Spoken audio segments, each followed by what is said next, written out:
Is it better now? Okay.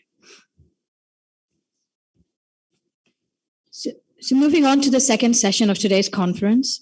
The second session, it's entitled Understanding Digital Responsibility Among the Bangladeshi Youth. And we have 4 speakers in this session. The papers, I'll just, before I hand it over to our respected chair, just want to give a brief introduction on what the titles of the 4 papers are. The first one would be the TikTok Trends and Digital Responsibility, a study on Bangladeshi youth. The second paper will, and the first paper would be presented by Ms. Nandita Tabassum Khan. The second paper is on sharing misinformation on social media, studying among Bangladeshi youth. And the speaker for this presentation would be Mr. Aminul Islam. The third one is what to consider hateful, understanding of hate speech among Bangladeshi youth, which will be presented by Dr. Sarkar Barbak Karmal.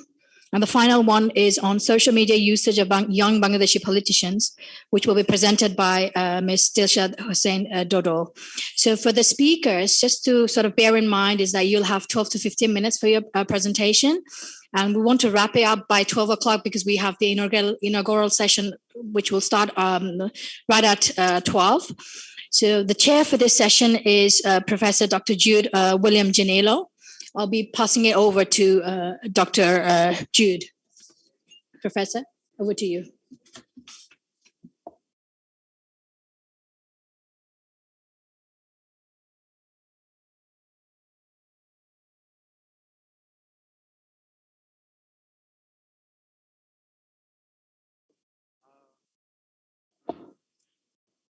Good morning to everyone, and welcome to our session on understanding digital responsibility among Bangladeshi youth.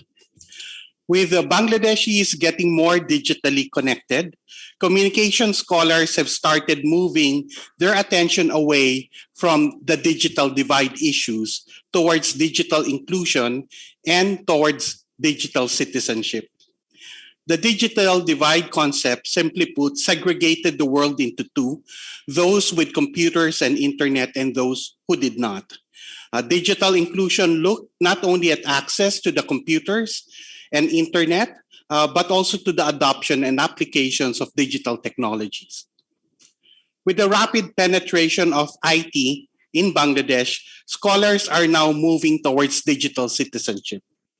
So according to Kemp, mobile connections have reached 100% of the population, noting that some have more than one mobile phone. Internet users and social media users, meanwhile, have extended to 28.8% and 27.2% of the population. Therefore, we could see the penetration of social media and the internet here in Bangladesh. And from 2020 to 2021, in a span of 1 year, mobile connection grew by 1.1%, internet users by 19.2%, and social media users by 25%. And that's why we could see the trend that internet and social media users in Bangladesh will grow dramatically over the few next years.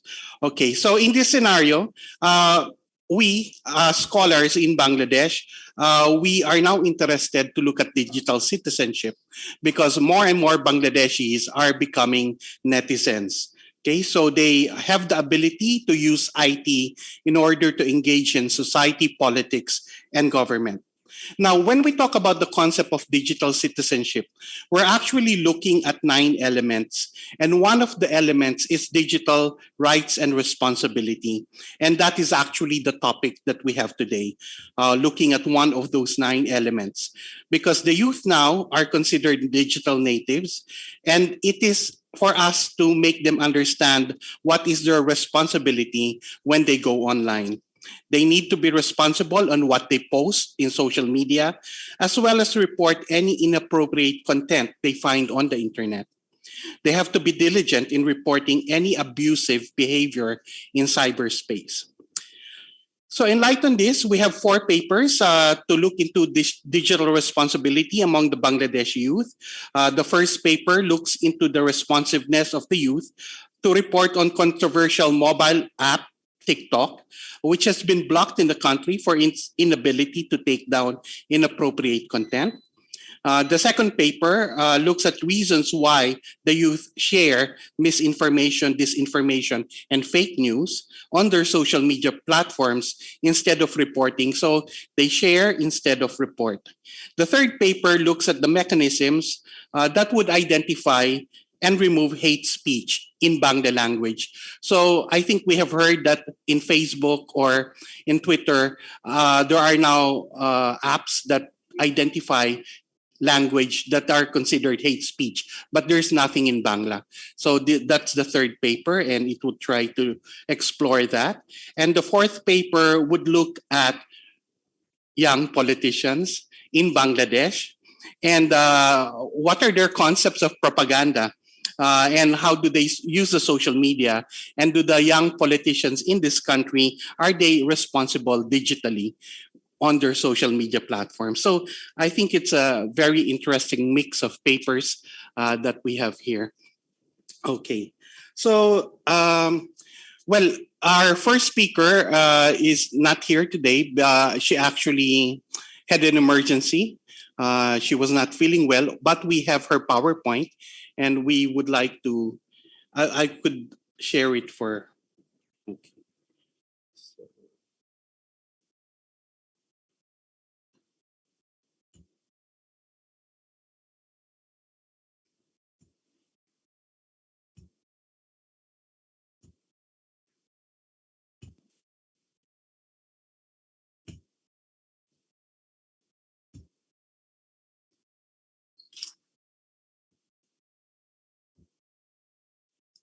Okay.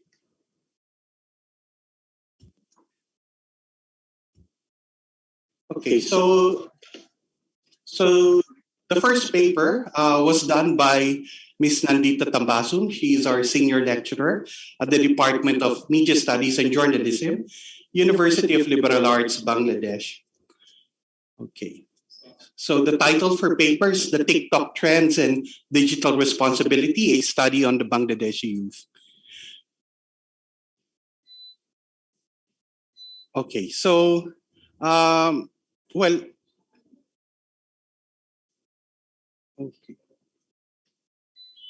Okay, so I hope it's audible.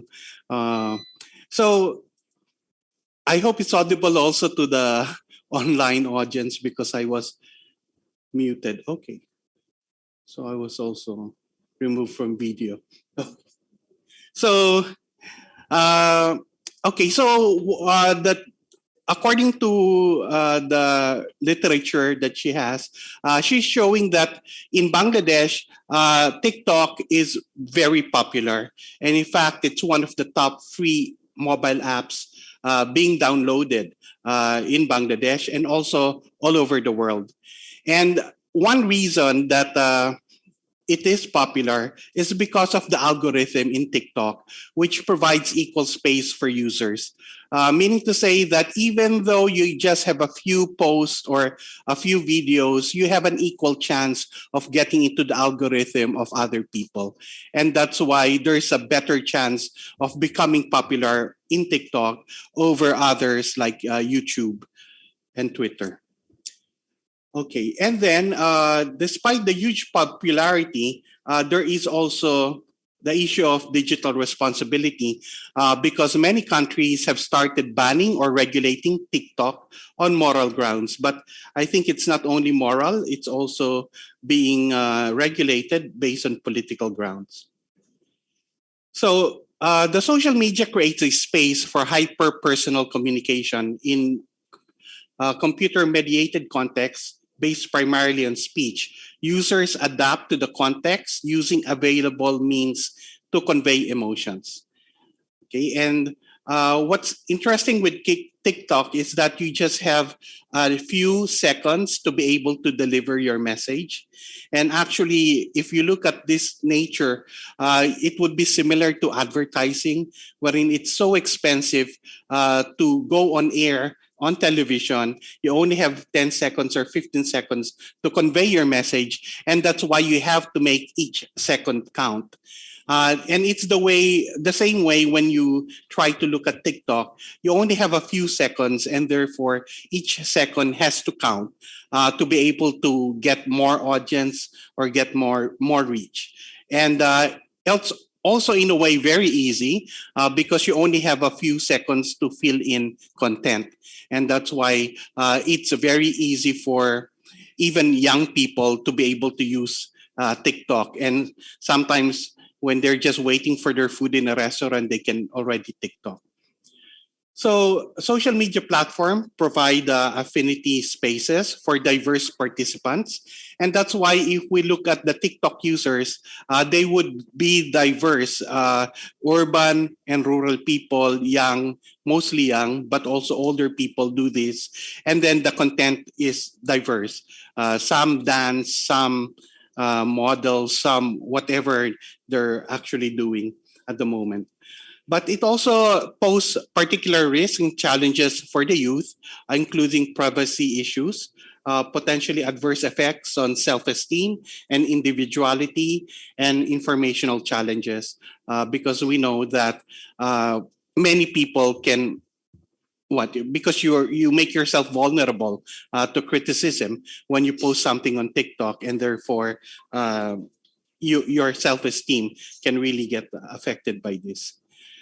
So TikTokers use social media not to document personal knowledge, but to satisfy their need for fun and creativity. The fulfillment of a desire is recognized as a need for self-realization, as a natural need for the human being for inner growth. So basically, that's. But on the other hand, TikTok has been criticized with respect to data protection. Uh, in fact, the US criticizing China of using TikTok to gather private information from individuals. And also, they have been criticized for spreading hate because they do not monitor the content. And sometimes hateful words do appear in TikTok. And also, it is a platform engendering cyberbullying.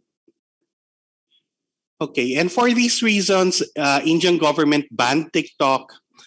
It also banned Baidu, WeChat, and a popular gaming app, PUBG.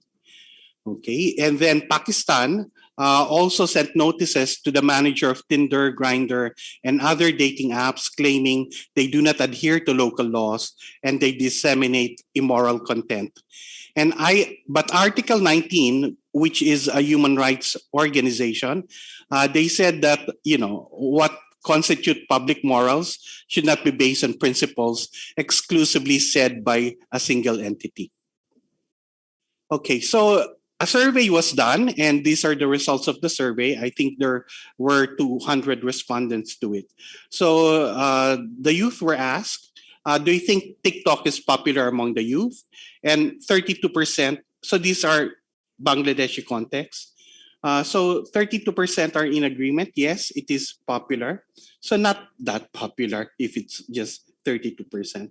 So is TikTok a mode of entertainment? And 21%, yes, it is. Is TikTok for creativity? 33% said this. So we can see so far it's not really overwhelming on the side of TikTok. Okay, so is TikTok for freedom of expression? And we can see only 16%.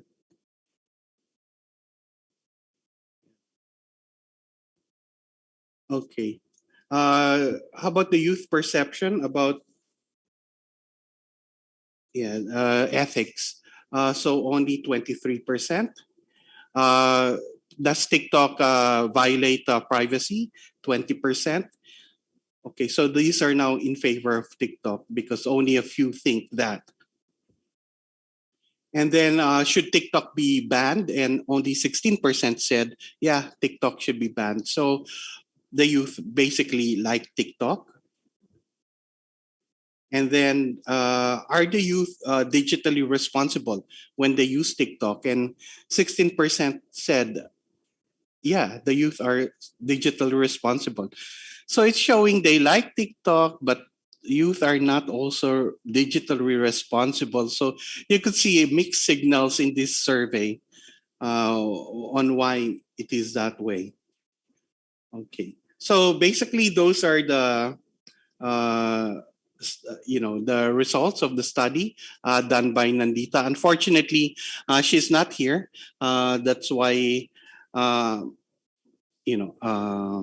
it's too bad. So anyway, let's proceed now with the next speaker.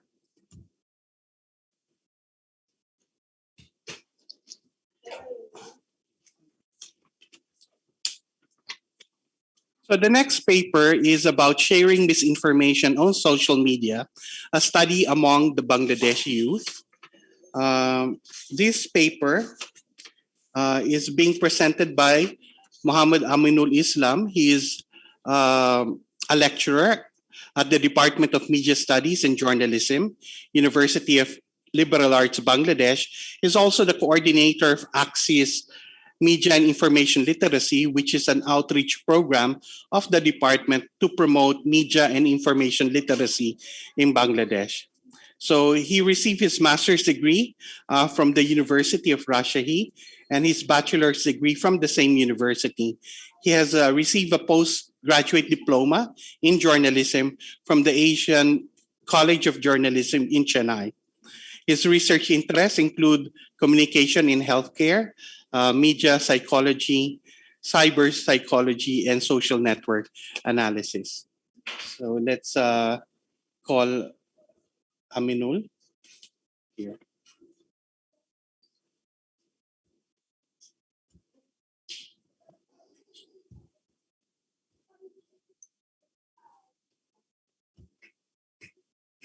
Okay, so you need to share the screen and it's in the pen, right? Yeah, it's in the pen. Okay. Minimize this one.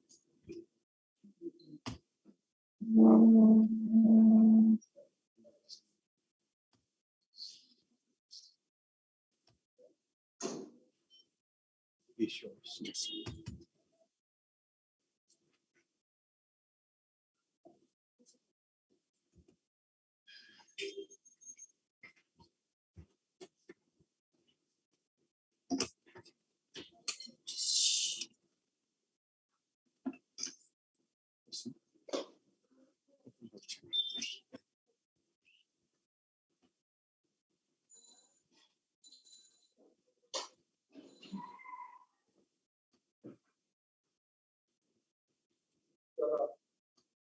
Meeting.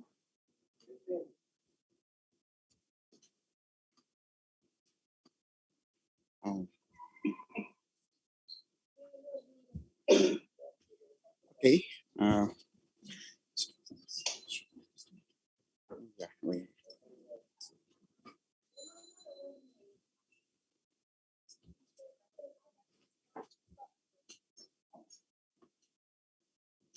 Okay. So good morning. So welcome to my topic. My topic is sharing misinformation on social media, a study among Bangladeshi youths. So basically, it's a joint work.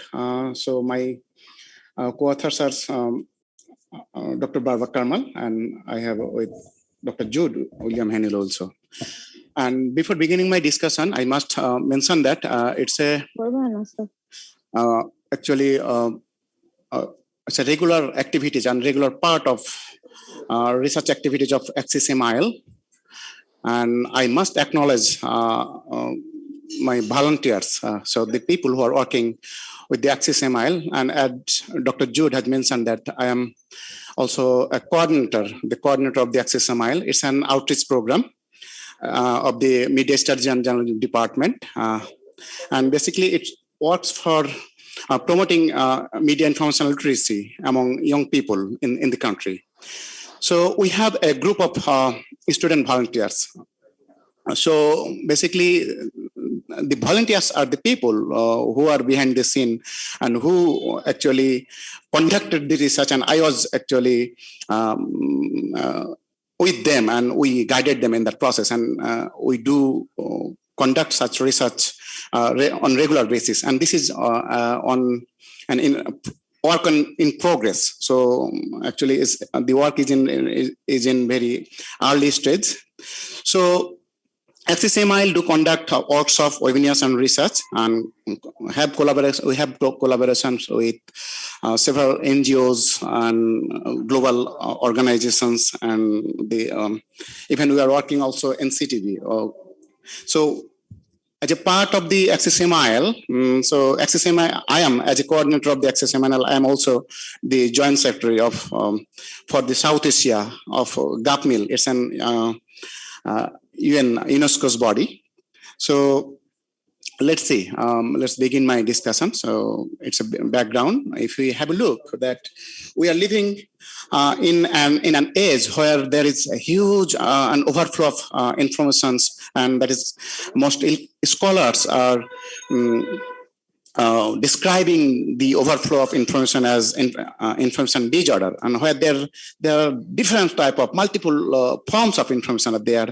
So if you have a look that we are living in the age that with full of misinformations and malinformations, and in between there are some disinformation. So the phrases are used to describe a news story or a piece of information that is completely unreliable and inaccurate and untrue. So the high prevalence of high prevalence, consumption, and sharing of such informations are disrupting the basic foundation of the society by creating massive confusion and lessening social trust, and which pose really a big threat to the social and democratic process, public health and healthcare system, and human rights and multiple identities as well. So young people are the main part of the society who create, consume, and spread various types of information on social media platforms. They often spread misinformation knowingly, unknowingly, or being pulled. And several studies indicate that kind of revealing. So it's important to understand the factors that influence the youth to spread such information on social media platforms. And that's why scholars in the different part of the world and different disciplines such as communications, psychology, social and behavioral science, cognitive science, and computer science are trying to understand the dynamics of sharing news information and the spread of misinformation on the platforms. So the previous studies indicate that if you have a look, critically look in the studies, that there is an positive association between individuals' intentional sharing of fake and their self-disclosure, fear of missing out, and the online trust. And we also find that an individual's personality trait often influence their action and behavior in social media platforms. But not all, only few people do share fake news, despite knowing that it may hurt their personal image and reputation. And basically, if we have a critical look in the previous studies, you can find that the key motivation of misinformation sharing are obtaining others' opinion, expressing own opinions, and interacting with others on information being shared. So information, not only the features of an individual or social characteristics, even the very key features of the information, such as its ability to spark conversation and its catchiness, are the key reasons that lead an individual to share it on the social media platforms they use. So the likelihood of sharing of a misinformation is higher among the people who think it as a true and who have pre-existing attitudes about the subject of the information. So most of the studies on the topic, if we have a look, that we can see that most of the studies on the topic have been done from the context of an Western perspective. So little is known about it from the context of Bangladesh. So that's why actually to fill this knowledge gap, actually, we tried to explore this phenomena from the context of the country. So we tried to explore the motivation. So of young people for sharing misinformation on online platforms. And we also tried to understand and try to find out the types of the sources of information shared by young people. And we had another objective to investigate the influence of real-life social network of young people on sharing information on social media platforms.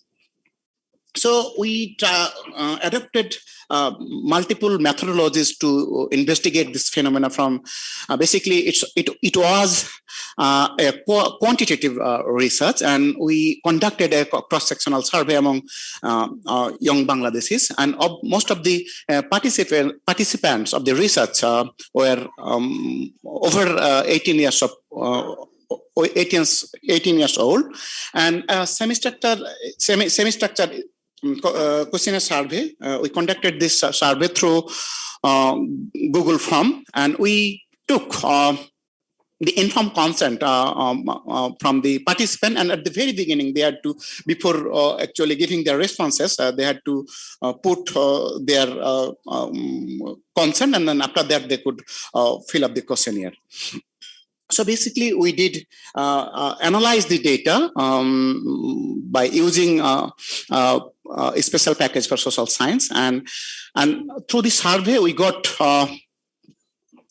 during the study period, we got a total of 150 responses, but we had to exclude 31 responses due to inconsistencies, different type of consistencies. And then finally, we used 119 data for final analysis.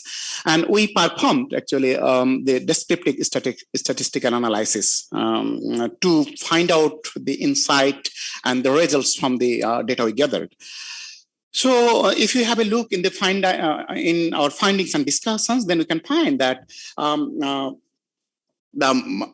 almost 2/3 of the respondents were male, and most of the respondents actually live in Dhaka city, and they had most of the respondent and the vast majority of the respondent had at least an undergraduate degree. So if you have a look, we try to understand the very basic structure of the social network in their real life, and then we can find that we know that the very key features of forming a network or of being part of a network is the age is an important key feature, and we can find that the average age or the mean age of the respondent a bit slightly over 22 years, and we can find that in their real life they have around 11 friends. They do have maintained 11 friends in their real life, and they do have, among the friends they do have regular contacts. The number is only slightly over 5. And but in the case of social media platforms, they do have over 564 friends on the social networks. But interestingly, the number of the friends with whom they do have regular contacts is almost similar to the real number. It's only 11. So we try to understand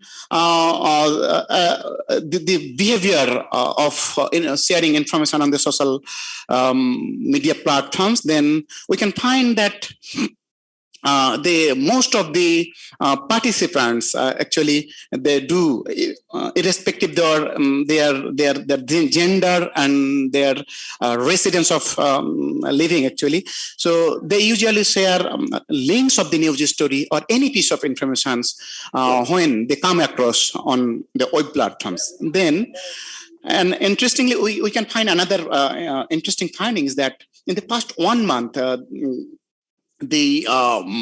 both the male respondent and the participants from the Dhaka city, they shared links of the news story or any piece of information when they come across on web platform in the past 1 month, and the main source of the information that they shared is social media platforms. So they found the information on the social media platforms, and they did share that on, and they followed by the new online news portal. So if we think of misinformation and disinformation, the prevalence and the communication of the misinformation and disinformation is the online portals also play a key role in that case. And then we can find that the newspapers, and the mainstream newspapers also sometimes play an important role as a source of misinformation on the platform.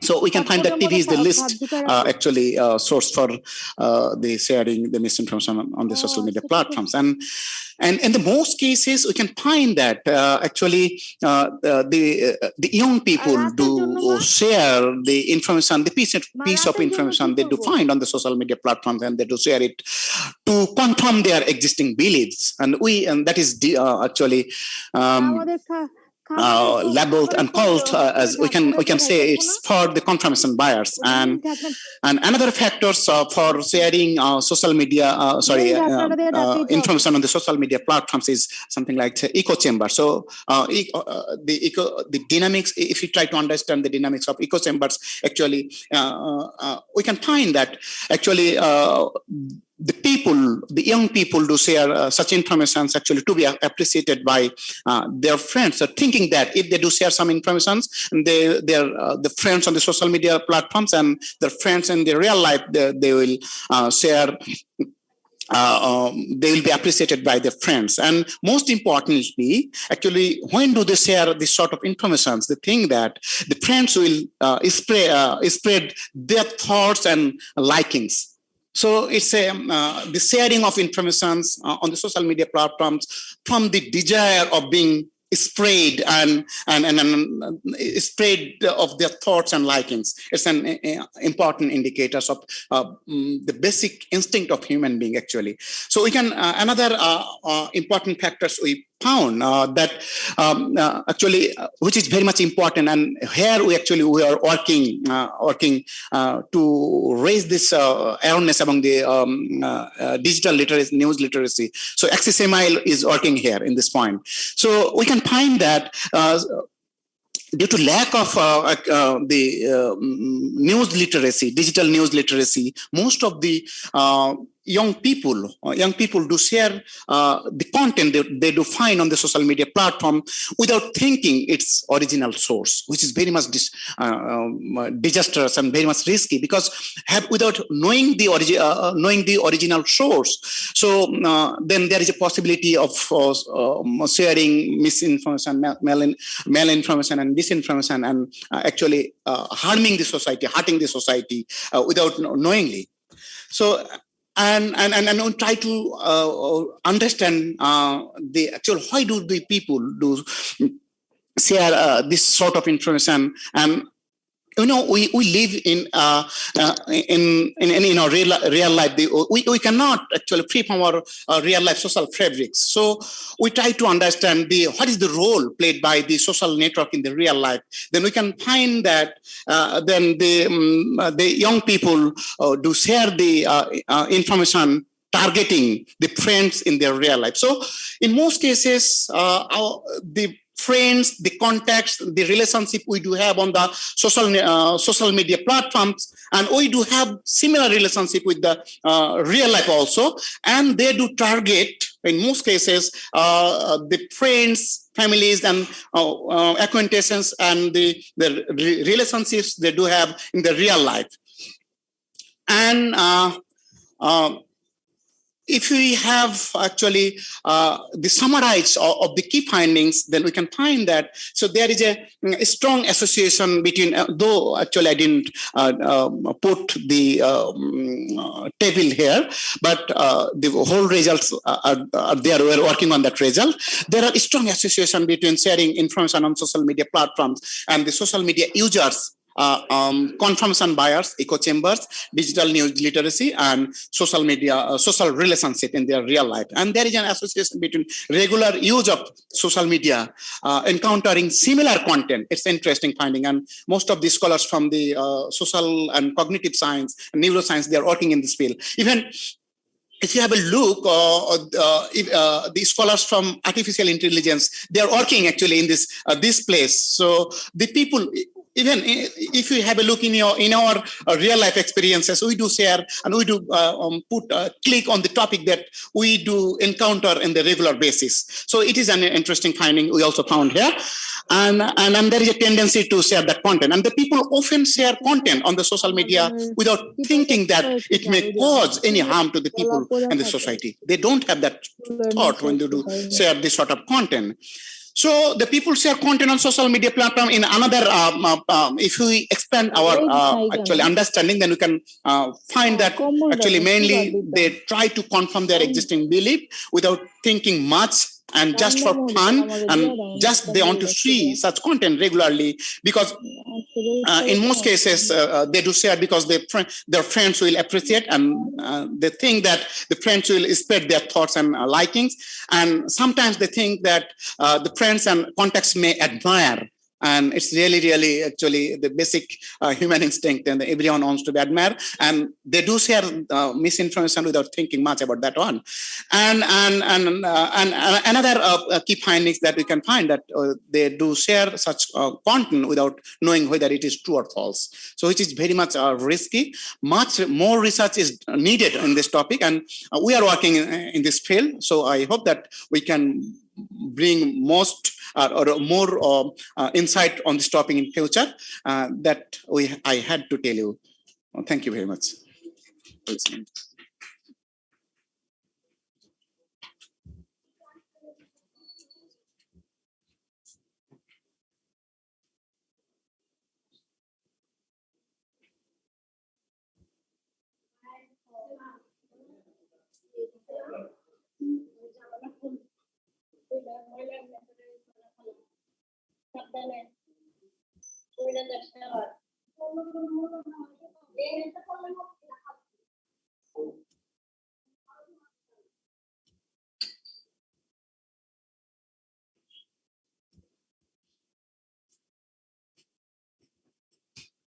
Okay, so I think the first and second study have very similar findings.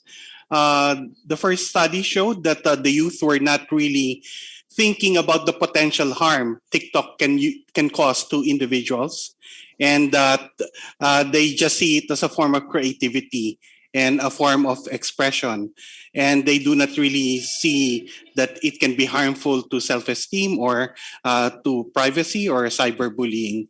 And in the just concluded study that was presented, it's also showing that young people spread things on their social media without knowing if it's true or not, without caring, just confirming their biases to people that they do not even know, and people that they don't even interact with on a regular basis. So that is really showing alarm bells to us as educators, because we now know, well, maybe more studies are needed, but for now we know that a lot of the youth are really not educated or trained how to use all these social media to be digitally responsible. So let's go to the next. The next study is about what to consider hateful, because maybe we as adults, we see some things on social media and we say, okay, this is hate speech. But is it the same for the youth?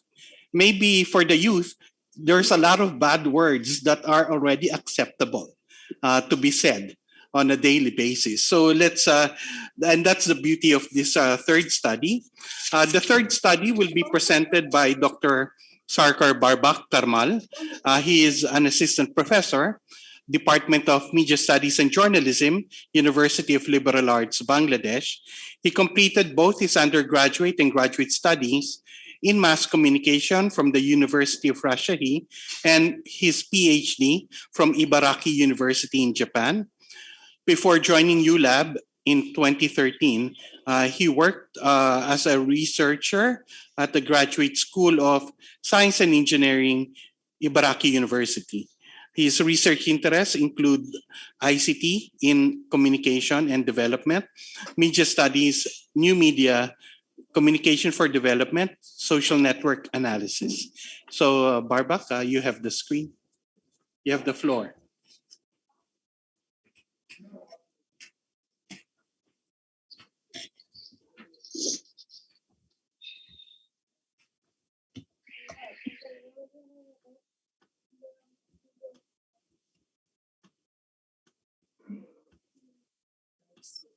Thank you.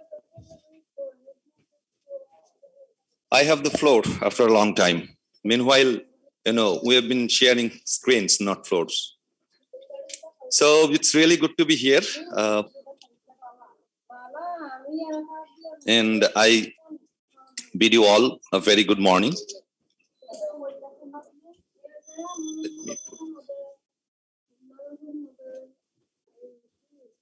Okay, so that's the topic of my today's presentation, what to consider hateful, understanding of hate speech among Bangladeshi youth. And just the last presenter, Muhammad Aminul Islam, he is with me in this study.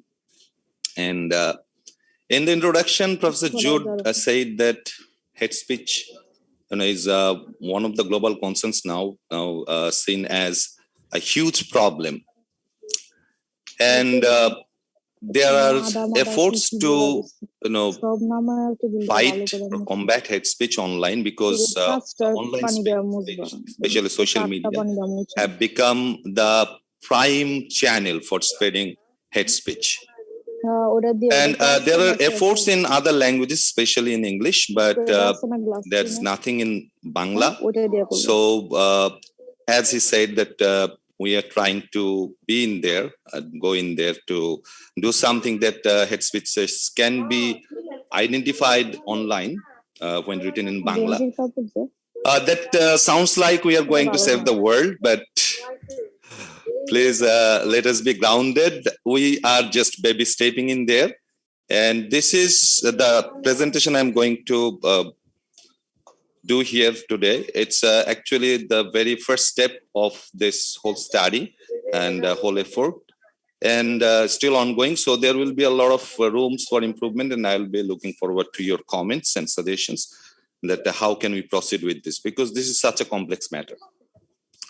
So as we all know that hate speech has become a global concern in recent years, and high prevalence of hate speeches is epidemic in real and virtual spaces or mediatized public sphere, especially nowadays as we are, and especially in last about 20 months, as we are all confined within our spaces at home, and we are roaming around only through the online spaces, only through the virtual spaces. The interactions in virtual spaces have become so prominent, and all these interactions are actually now getting into the real world as well. But what I want to tell more with more emphasis that virtual spaces have become more prominent than ever before. And so the hate speeches online has taken the spotlight more than ever. And when we talk about hate speech, there is no universally accepted definition for hate speech. There are still a lot of arguments among scholars, among different organizations. For example, Facebook, YouTube, Google, all have their own definitions of hate speech. I'm not going to read all of those because we will not be able to do that for time constraint. But I would go with the United Nations hate speech definition, because that kind of, gives space to all other definitions given by YouTube, Facebook, and Google. So according to United Nations, any kind of communication, speech, writing, or behavior that attacks or uses pejorative or discriminatory language with reference to a person or a group on the basis of who they are. In other words, based on their religion, ethnicity, nationality, race, color, descent, gender, or other identity factor. In a nutshell, hate speech is an extreme form of prejudice, nationalism, racism, ethnocentrism, intolerance, bigotry, and chauvinism. Studies indicate that there is a strong association between hate speech and violence in the society. And I think we have experienced, even in our country, quite so many examples, quite so many incidents associated with hate speech and its consequences in the real world. Hate-motivated behaviors can put harmful impact on individual, social, and national level. And I think in today's world, through our experiences, we can probably agree on this, all of us. So as I was telling that we have been experiencing such incidents of hate speech and its consequence in the real world, hate speech online and its consequences in the real world. So here just 3 examples I have put. This one was a prominent one in September 2012. The Buddhist temple in Ramu was attacked and destroyed by a mob after an anonymous person posted a photograph of a desecrated Quran on a local Buddhist boy's Facebook profile. And I think we all are aware of this incident. Similarly, in 2016, Hindu temples and homes were vandalized by a mob in Brahmanbaria's Nashinnagar Upazila based on an alleged Facebook post hurting Muslim sentiments, leaving 10 temples and 100 homes vandalized, 100 injured and several hundred homeless. Another incident in 2019, at least 4 people were killed and more than 100 others injured as religious zealots clashed with police in Vola's Borhanuddin Upazila over a hate conversation spread through Facebook and its messenger. So, and nowadays we are experiencing this more and more. Just a few days ago during the Durga Puja, we again experienced such a thing. Not all of those were initiated by the interactions in social media, but we know that there are hate speeches and often hate speech spread over social media. And all these 3 were in social media, initiated in social media. Also, we can talk about the killings of bloggers, and we know that those were allegedly initiated by the hate speeches online. So moving on, when we talk about prohibiting hate speech, it is sheerly difficult because it may curtail freedom of speech. That's what a lot of scholars fear. Because, words don't have meaning in themselves. We imply the meaning, we attribute the meaning. And now the meaning often depends on the context and many other factors. So the same word might be considered as something, a compliment. And the same word might be felt as a hate speech for other people or for the same people in other contexts. So that's really a difficult thing to deal with. But still there are efforts, as hate speeches have consequences, and it really make the societies, the whole world suffer in a serious way. So United Nations formulated a strategic plan of action on hate speech to enhance UN efforts to address root causes and drivers of hate speech, also to enable effective UN responses to the impact of hate speech on societies. And as I already mentioned, efforts are being dedicated to enable automatic detection of hate speech online. And as I said already, that this present work is just the first few baby steps towards developing a taxonomy of hate speech in Bangla, which may help the detection of hate speech online in future.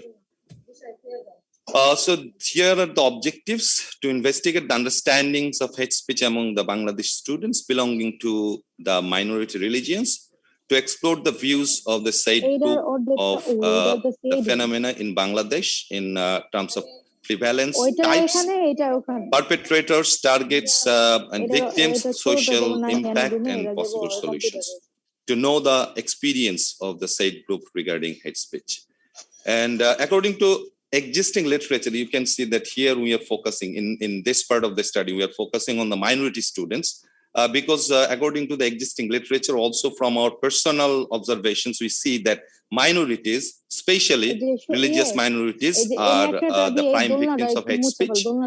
So we dedicated or we focused in the first part of the study to understand their understanding of hate speech.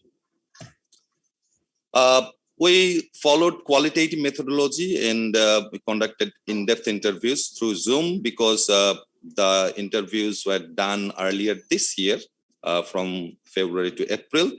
And so we conducted through Zoom session. We are presenting here 15 participants who are chosen based on convenience and snowball sampling techniques across the country. Interview took about 30 to 40 minutes, and we did thematic and discourse analysis of what we got from the interviews. So here are a few of the findings. If we look into the respondents' profile, these respondents were university students belonging to the minority religions. Among them, 10 were from Hindu, 3 Christian, and 2 Buddhist. In terms of gender, we had 9 male respondents and 6 female. They aged between 19 and 26 years.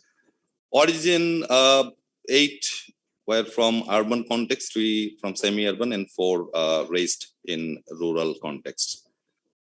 So about the understanding of hate speech among the respondents, which words or behaviors they associate with hate speech. And if you look into that crowd, you can see that 2-3 words are more they're bigger than the others and more prominent. For example, hurting others by words. So that's their first impression about hate speech, that the words those hurt others. And also, they associated mental harassment and demeaning people.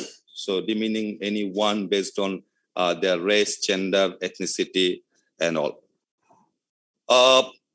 We asked them to give a definition by their own, not the academic divisions, how they understand hate speech. And I see that quite a few participants had really deeper understanding of hate speech. They said that any word, image, action, behavior that may express hatred, hostility, disrespect to an individual, group, or institution.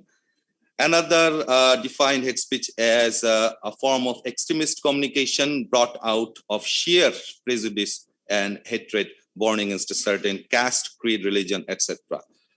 Also, one respondent defined hate speech as spoken or written words intended to disrespect, demean, or hurt other people for who they are. For example, women, follower of a particular faith or ideology, etc. Their view of hate speech in Bangladesh, in terms of prevalence, the respondents think the prevalence is really high. Some said it's rampant, horrific, massive, when they were talking about prevalence of hate speech in Bangladesh. According to them, the root causes of such prevalence include lack of moral and ethical education. So we are not really learning at school or maybe at home about the moral and ethics.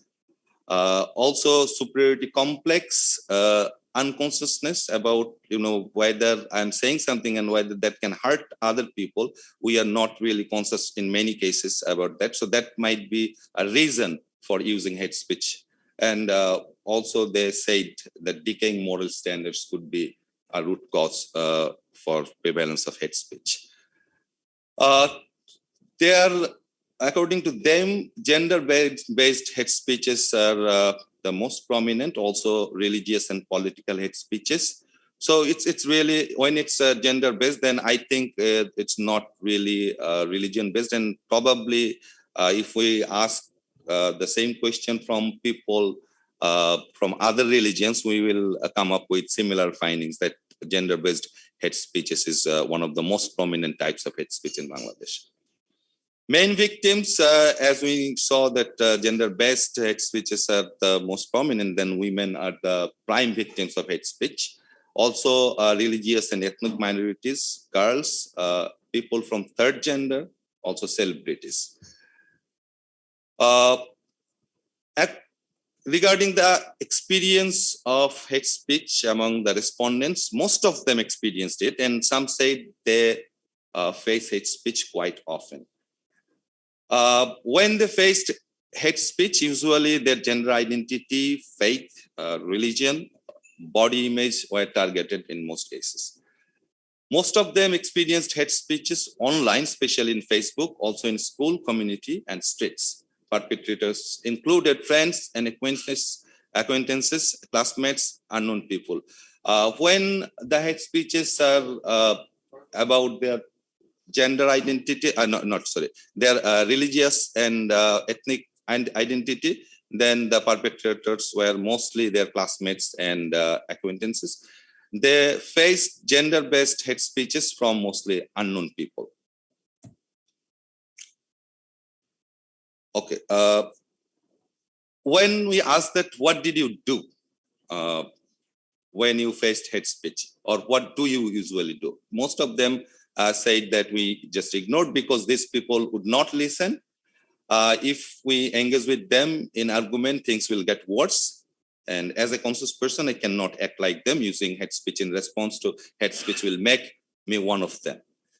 A couple of respondents reported to police after being attacked online, and a couple of other respondents reacted because couldn't take it anymore and lost control, according to that respondent. And we shouldn't spare them, said another one, we must teach them a lesson. The respondents said that they think appropriate moral and ethical education at school and family may help us hurdle this issue. And if we have proper moral and ethical education, then probably hate speech will be reduced. We need to have stricter laws punishing the offenders seriously. Also, regulating internet and social media can be a solution, according to them. Raising awareness through mass media, and the development agencies should play a vital role in this. Also, promoting digital media literacy. That's why we have Access MIL to contribute into this process, that we can tell the young people what to do online and what not. Regarding the identification of words, we gathered a number of words. These people, the respondents considered as hate speech. Those include, sometimes you all know the word "meye manush" in Bangla when said in derogatory manner, but I could not yet figure out what could be the English equivalent for "meye manush" in derogatory form. So that is also considered hate speech, and I think that should be considered hate speech if said in that way, because that shows prejudice. Also, I think you are familiar with the word maluan, kafir, then nastik. This kind of words were mentioned by the respondents, but we are still not showing the list of hate speeches because we are still working on that. And I think in another space, probably we can present those once we have those, discussed with linguists and other people, and we have the taxonomy done. So thank you very much for listening to me. Thank you.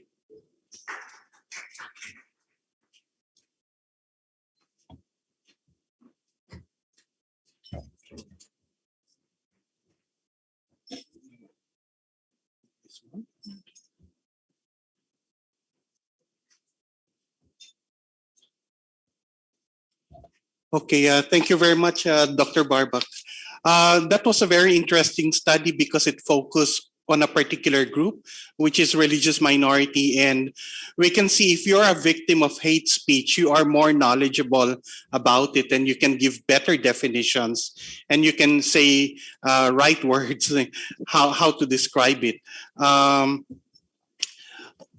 What makes it difficult is that if we see the majority, as shown in the first two studies, they really don't know the consequences of the hateful acts they do.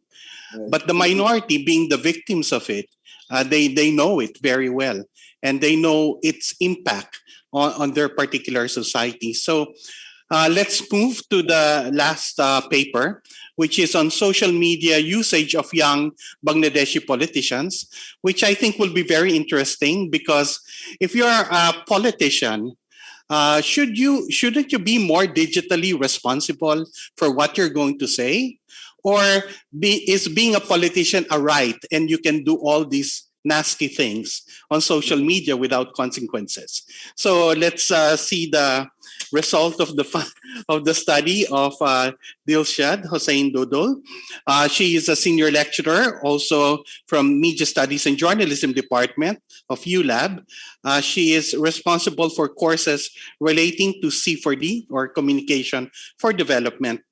She completed her bachelor's and master's from Mass Comm and Journalism Department, Dhaka University, and she finished her master's in Digital Communication and Leadership under the Erasmus Plus Scholarship in the University of Salzburg, and there's another one, a university in Brussels.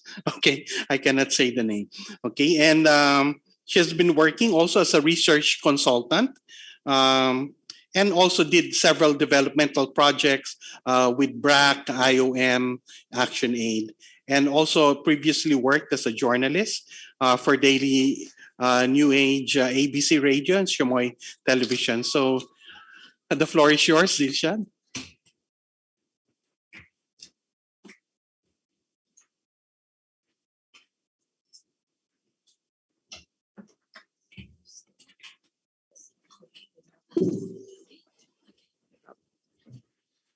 Hello, everyone.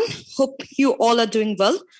So I did this research last year with the young politicians, and who are the central member of 4 different student wing of mainstream political parties, from Awami League, BNP, and CPB, and Islamic political party called Jamaat Islam and Islamic Sharia Tantra Andolon. I don't know if you know about it or not. So first of all, I will skip first few slides because we have so little time.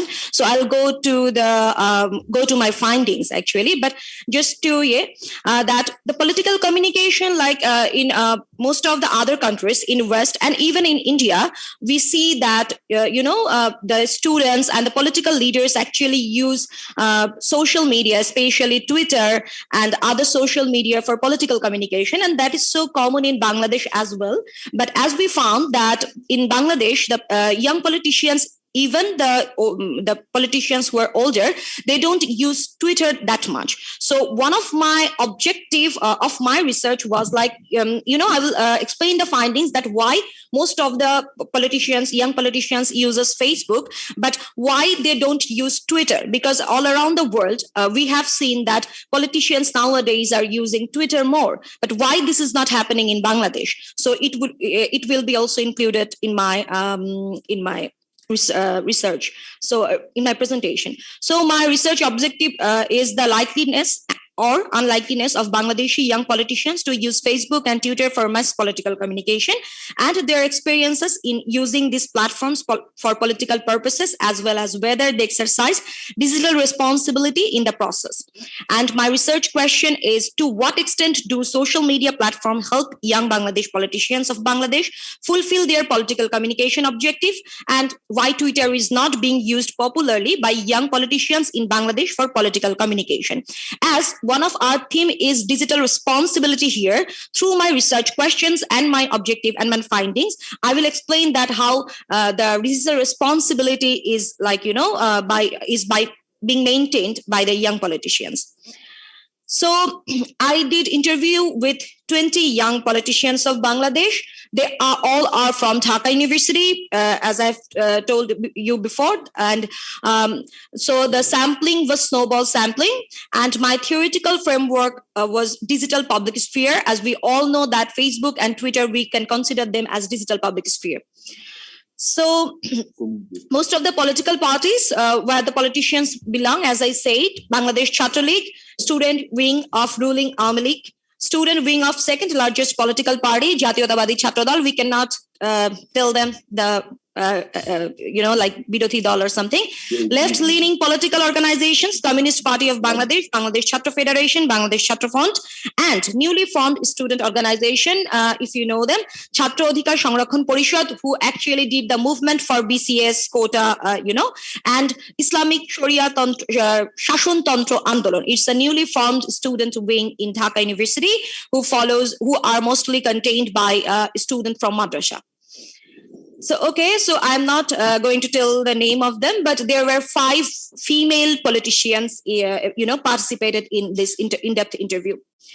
So their trend of using Facebook, let me focus on the findings actually, not the number.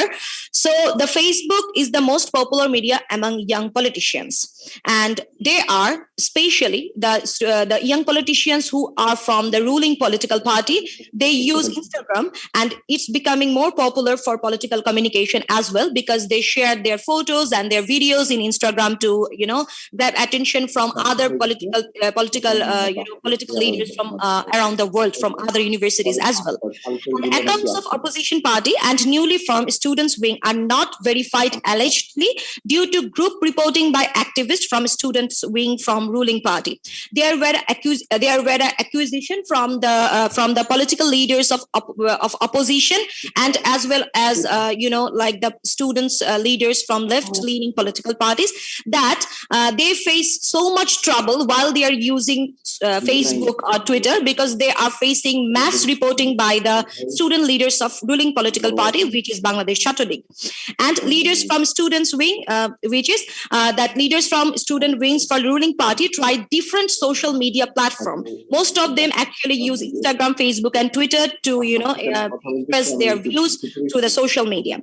And though posts are public, but often it is used to share personal information such as photos and stories, because as you all know, maybe if some of you are from public university student, because they want to show them in social media to get nomination afterwards.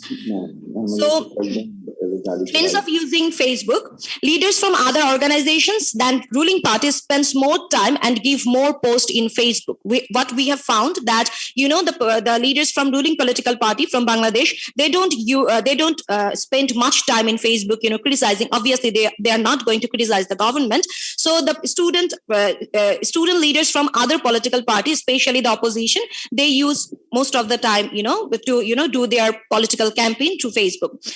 And leaders spends more time in Facebook during political movements. As we all know, we have been facing some political movements in last 2 years, and that is why Facebook becomes so popular among them.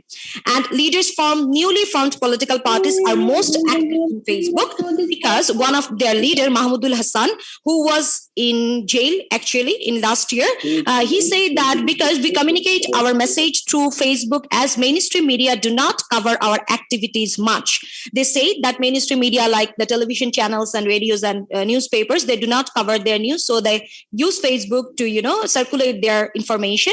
So that is, and we depend on Facebook to conduct our activities nationwide. So by this statement we can understand that how much they depend on Facebook to circulate their message through their to conduct their campaign in nationwide.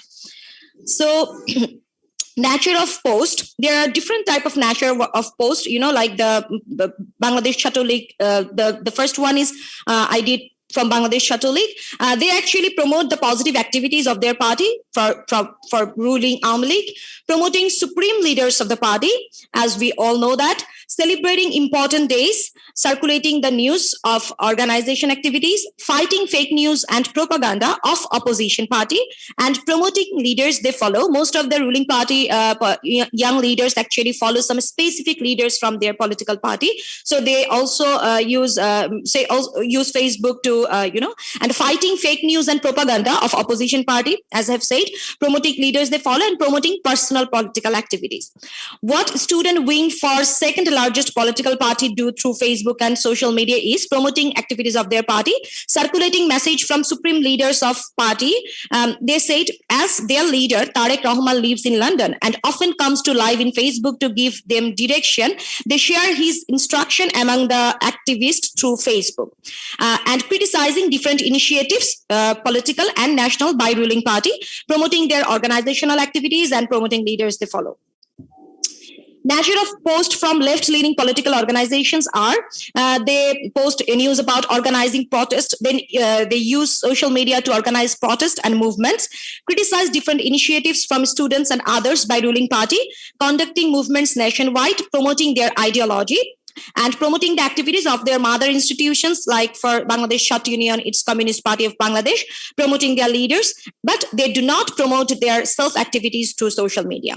Newly formed student organization actually organize political activities nationwide through Facebook, conduct protest and movement through social media, protest, they post to connect more people with their organization as they are new in Bangladesh, explain their activities more than other organizations. They want to explain why they are forming new political parties to others, and they use Facebook to do that, criticizing the activities of a student wing of ruling party, promoting their young leaders, because most of their leaders are very young, so they try to promote them through social media. So interaction with mass people through Facebook, reaction and comment. Most of the leaders from Chatulik mentioned that they get more reaction in personal photo. Most of the leaders from opposition party mentioned that they got more reaction in political post. Because they do not post that much of, in personal information in social media.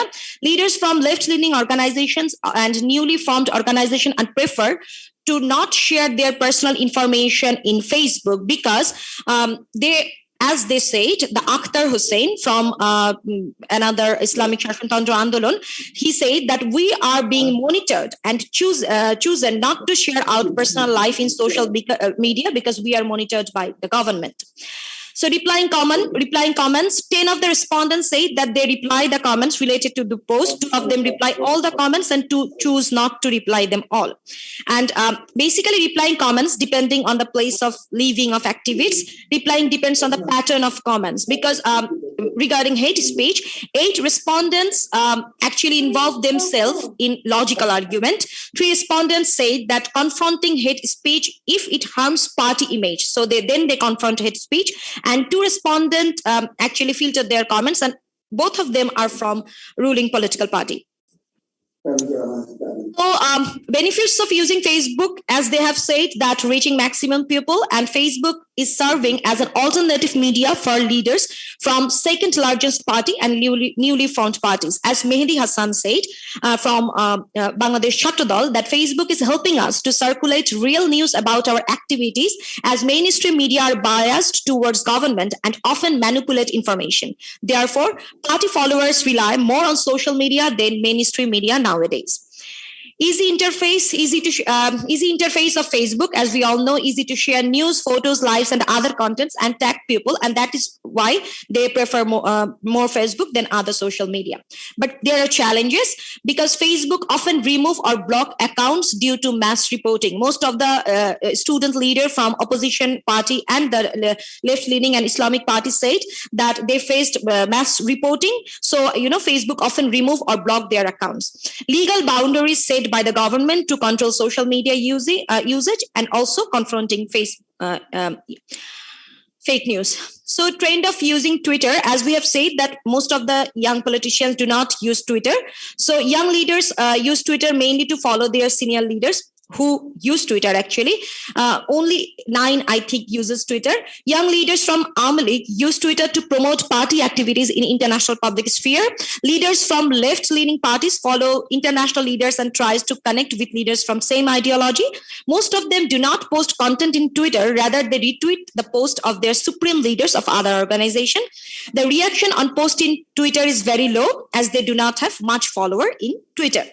But they actually believe that Twitter is effective to communicate internationally, but it failed to get popularity among masses in Bangladesh, and that is why they do not use Twitter. So why they do not use Twitter? Because of complex interface. Twitter does not allow long posts due to its character limit. It's more complex in Bengali language. Mass people do not follow Twitter. Maximum posts are in English, so they try, they face problem while following those posts. It's not for mass people. Actually, all of them said so. And senior leaders, most importantly, senior leaders are not active in Twitter. So, the senior leaders will not recognize them if they use only Twitter and not Facebook. So here it comes, the digital responsibility and political propaganda. So allegation of spreading propaganda against other political parties are very common, especially all the young political leaders from except from Bangladesh Chapter League. They said that propaganda is very common against them in social media, and there is a law to ensure digital responsibility, but they are not sure if government is following them. And there is also a law to confront propaganda and fake news, but the student politicians from except from Bangladesh Chapter League are alleging that government is using these laws in favor of the ruling party. There are criticism about the implementation of the law in different issues, which we have been seen in last few months, and allegation of social media surveillance by government. Like 12 of our young politicians have said that they are being monitored and surveilled by government. Their posts are being monitored in Facebook, and also they say that maybe the digital responsibility, the law about digital responsibility, and the concept of freedom of expression in Bangladesh, maybe these clash, because they do not see implementing the law to confront the propaganda and other thing through the government when it comes to the young politicians of opposition political parties. Thank you. Good day.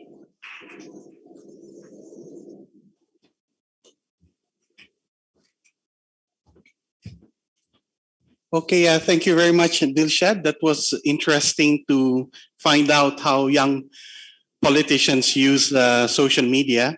And it shows that social media is indeed a battleground for ideology in Bangladesh, given that certain groups do not have access to mainstream media. Unfortunately, we do not have time for questions. Because we have to end quickly. But just to state, the first two papers were showing us that there is a lot to be done to educate the young people about being digitally responsible. In fact, we have seen this during the pandemic period, wherein most of our interactions with our students have turned online, and we notice a lot of things that the behavior of students which are not really what we feel are responsible. And sometimes even teachers get attacked with hate speech by their own students. And that is really one thing that we found a vacuum in the educational system. But fortunately, the government has revised secondary curriculum. Now they would integrate media and information literacy in the secondary school curriculum. But then it's still needing to be developed, and this will still be implemented in 2023. So at the moment, we have this situation wherein most people, most of the youth, do not really know how to be responsible on the social media. But the minorities, they know. The politicians, the young politicians, they know. So thank you very much to all our presenters today. So I'll give the floor to our moderator.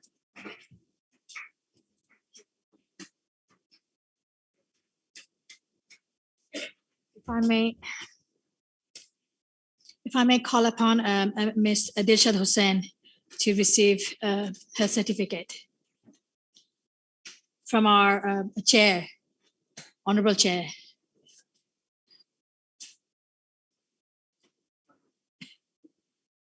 Sorry about that. Maybe you can take her photo so she can put it on her Facebook. Since this is about digital.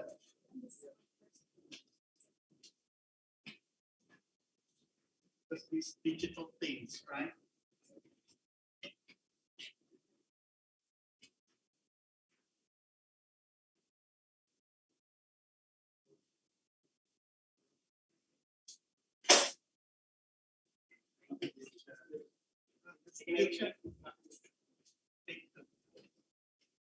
It's not good enough for social media. May I now request Dr. Shakar to receive?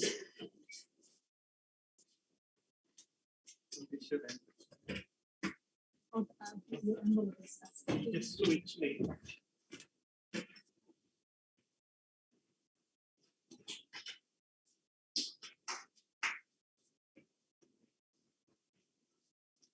And now, Mr. Alim al-Islam.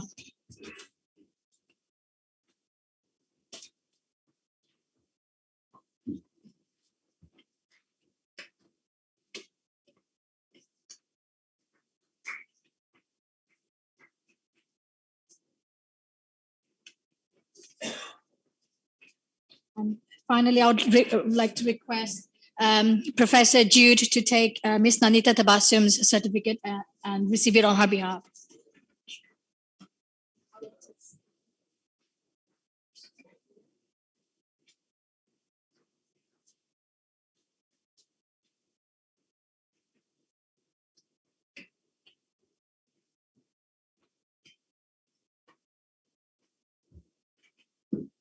And a token of appreciation from IUB for Professor Jude.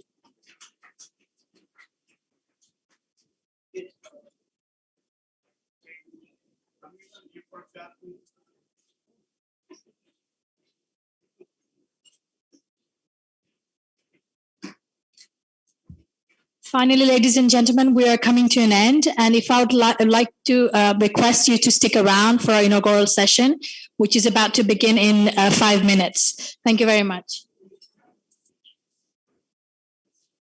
Thank you.